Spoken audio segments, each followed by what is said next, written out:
क्या आपने कभी सोचा है, जब जीवन में सब कुछ ठीक चल रहा हो तब भगवान का नाम लेना तो आसान है, लेकिन जब सामने कोई रास्ता दिखाई ना दे, जब परिस्थितियां हमारे विरुद्ध हो, जब मन डर से भर जाए, जब हमें लगे कि हम अकेले हैं, तब हमारा विश्वास कितना मजबूत रहता है। यही सवाल सुंदरकांड हमें बहुत सुंदर तरीके से समझाता है, क्योंकि सुंदरकांड केवल हनुमान जी की लंका यात्रा की कथा नहीं है। ये उस क्षण की कथा है जब एक भक्त को अपने भीतर छिपी हुई शक्ति का एहसास होता है।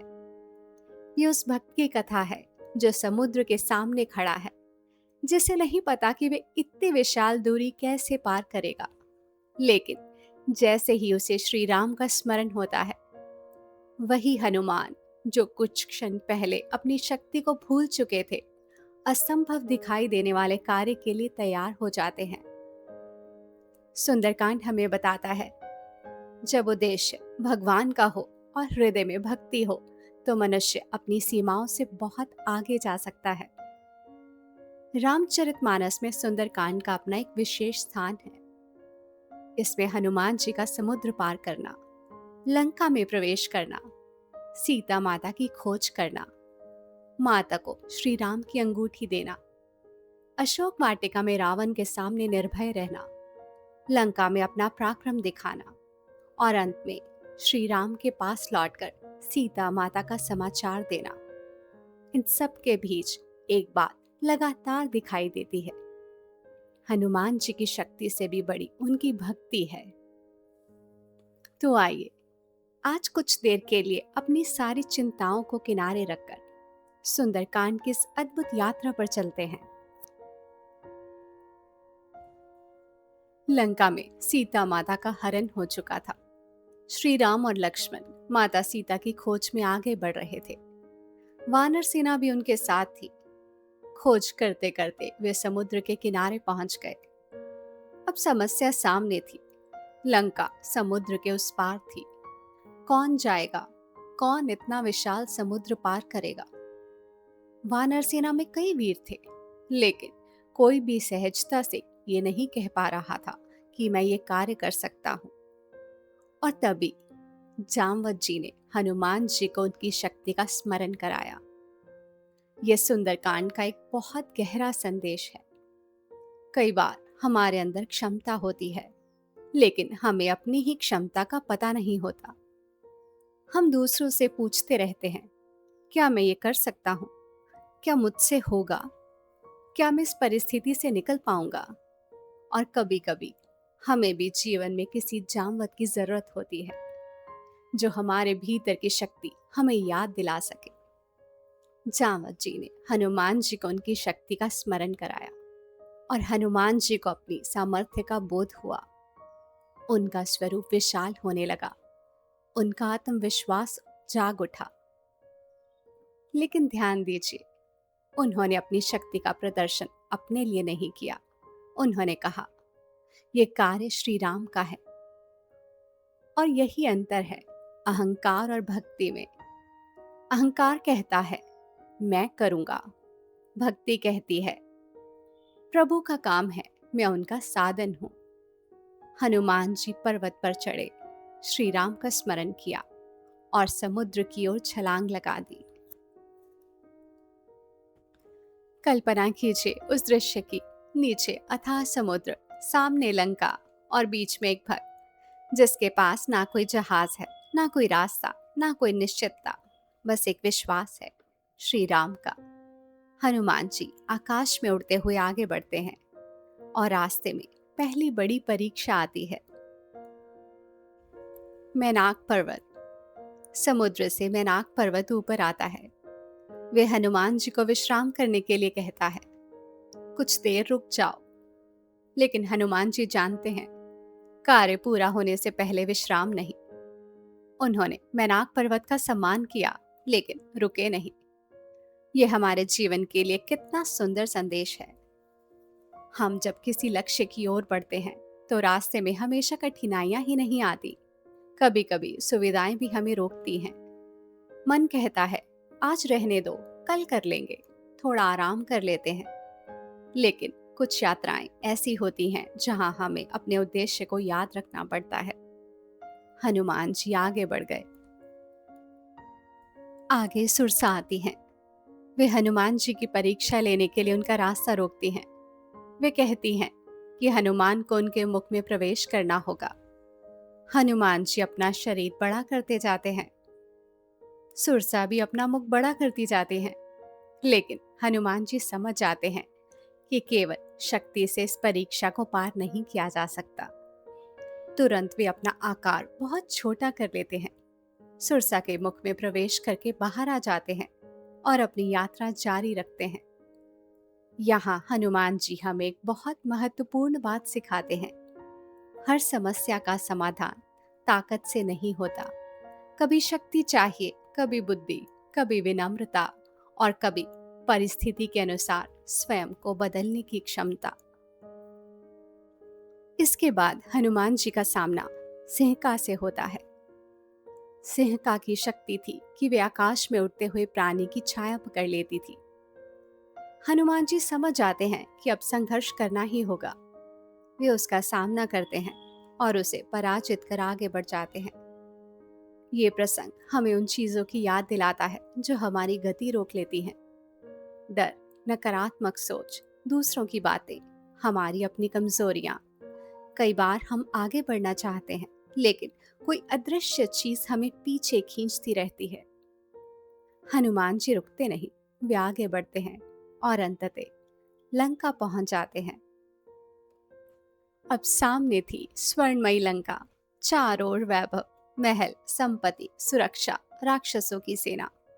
और उसी लंका में एक छोटा सा रूप धारण करके हनुमान जी प्रवेश करते हैं। यहाँ एक सुंदर विरोधाभास दिखाई देता है। जिस हनुमान ने समुद्र पार करते समय अपना विशाल रूप धारण किया था, वही हनुमान अब अपने कार्य के लिए छोटा रूप धारण कर लेते हैं। क्यों? क्योंकि उन्हें दिखावा नहीं करना था, उन्हें सीता माता को खोजना था। यही सच्ची शक्ति है।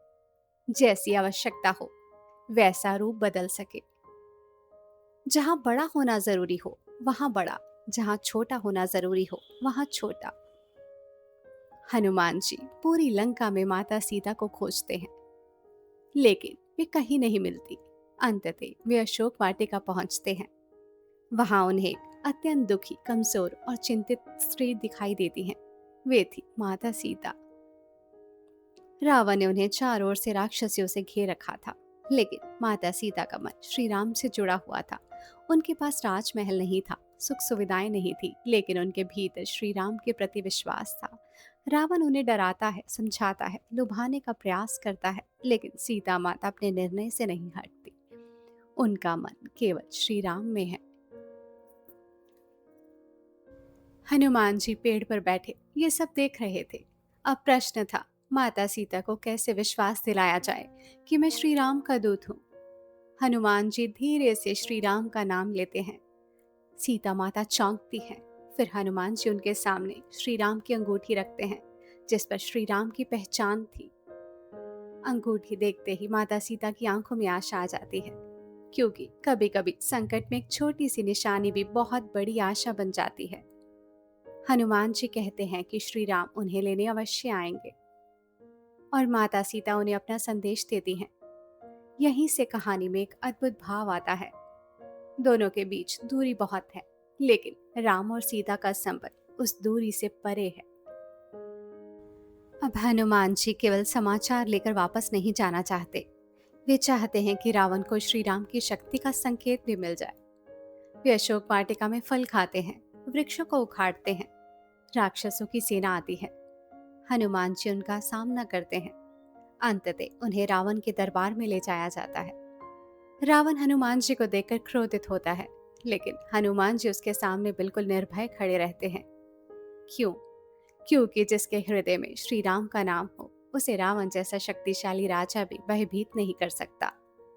हनुमान जी रावण को समझाते हैं, सीता माता को श्री राम को वापस कर दो, अभी भी समय है। लेकिन रावण अपने अहंकार में अंधा है, वे नहीं मानता। रावण के आदेश पर हनुमान जी की पूंछ में आग लगाने की तैयारी होती है। राक्षस कपड़े बांधते जाते हैं, तेल लगाते हैं, आग लगा देते हैं। लेकिन जिस पूंछ को वे दंड समझ रहे थे वही उनके लिए संकट बन जाती है।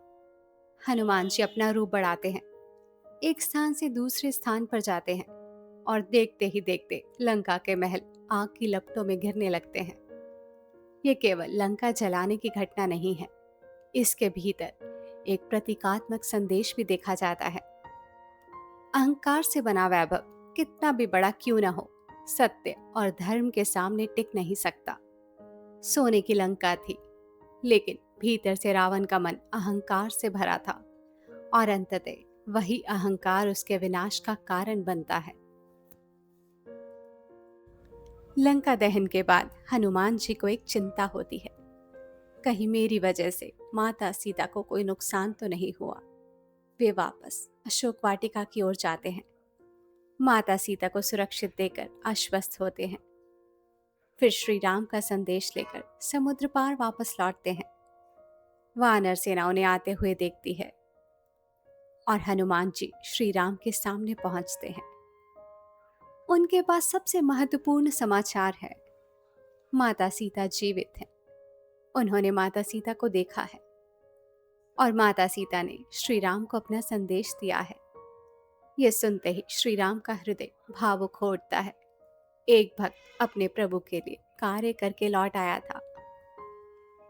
सुंदरकांड पढ़ते हुए अगर हम केवल घटनाएं देखें तो हमें एक अद्भुत साहस दिखाई देता है।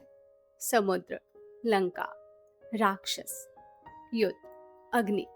लेकिन अगर हम थोड़ा भीतर जाएं तो सुंदरकांड की असली सुंदरता कहीं और दिखाई देती है। हनुमान जी की भक्ति में, उनकी विनम्रता में, उनकी बुद्धि में, उनके साहस में और सबसे बढ़कर उनके अहंकार रहित कर्म में। उन्होंने समुद्र पार किया, लेकिन श्रेय किसे दिया? श्री राम को। उन्होंने लंका में प्रवेश किया, लेकिन स्वयं को क्या माना? श्री राम का दूत। उन्होंने राक्षसों का सामना किया, लेकिन अपने लिए नहीं, माता सीता की खोज और श्री राम के कार्य के लिए। यही सुंदरकांड का हृदय है। सुंदरकांड को सुंदर क्यों कहा जाता है? ये प्रश्न बहुत लोगों के मन में आता है। जब इसमें युद्ध, राक्षस, लंका और संकट की इतनी घटनाएं हैं, तो इसका नाम सुंदरकांड क्यों है? परंपरा में इसके कई भावपूर्ण अर्थ बताए जाते हैं। एक दृष्टि से हनुमान जी की भक्ति सुंदर है, उनकी बुद्धि सुंदर है, उनका साहस सुंदर है। सीता माता की श्री राम के प्रति निष्ठा सुंदर है। श्री राम और सीता माता का प्रेम सुंदर है। और सबसे बढ़कर एक भक्त का अपने भगवान के प्रति पूर्ण समर्पण सुंदर है। इसलिए सुंदरकांड को केवल बाहरी घटनाओं से नहीं, उसके भीतर छिपे भाव से समझना चाहिए।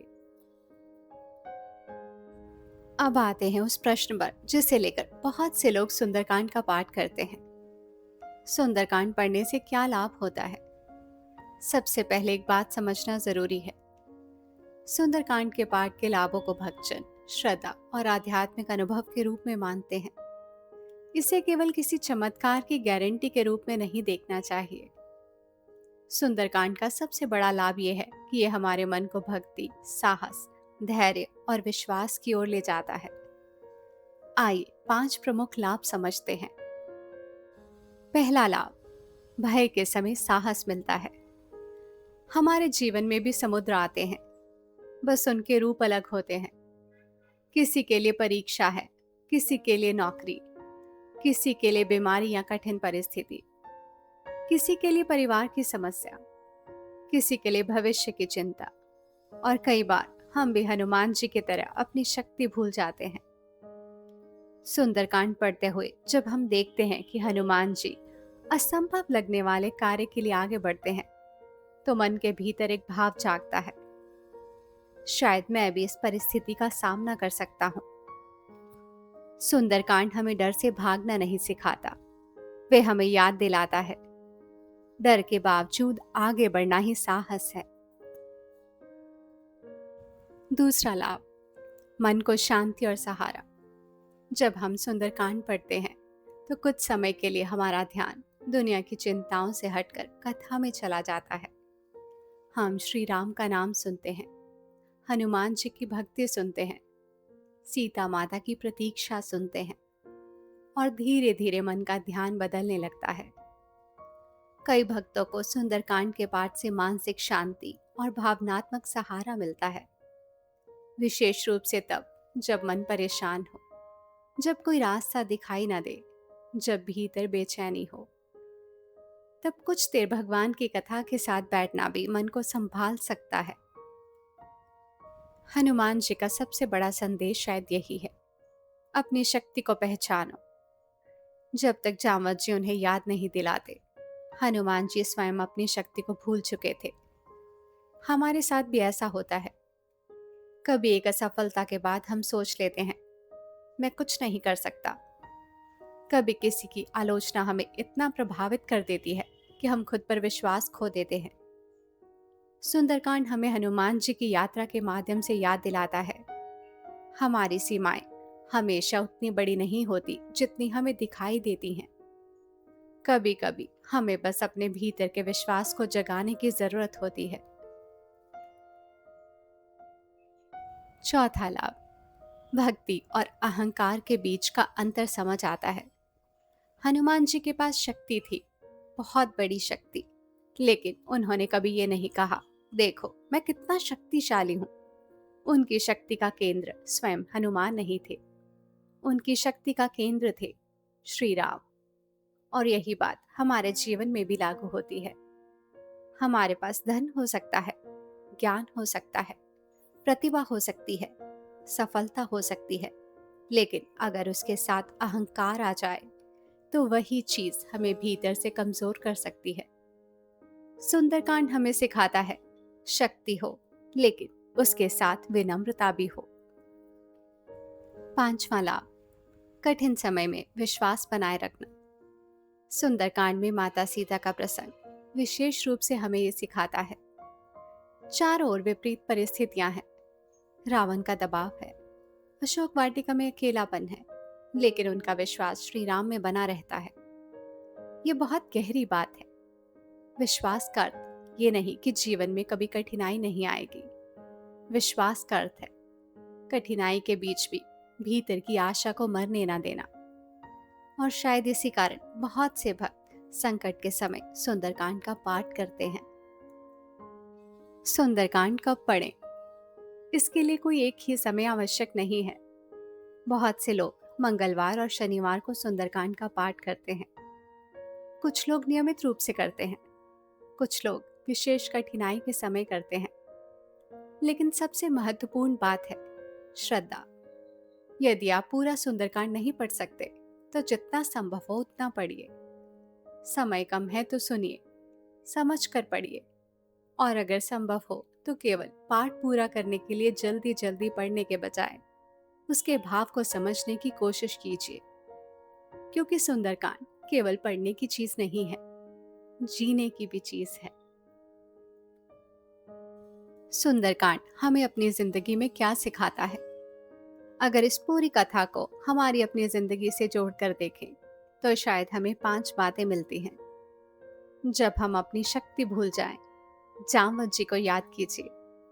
जब सामने बहुत बड़ा समुद्र हो, हनुमान जी को याद कीजिए। जब रास्ते में रुकने का मन करे, मैनाक पर्वत को याद कीजिए।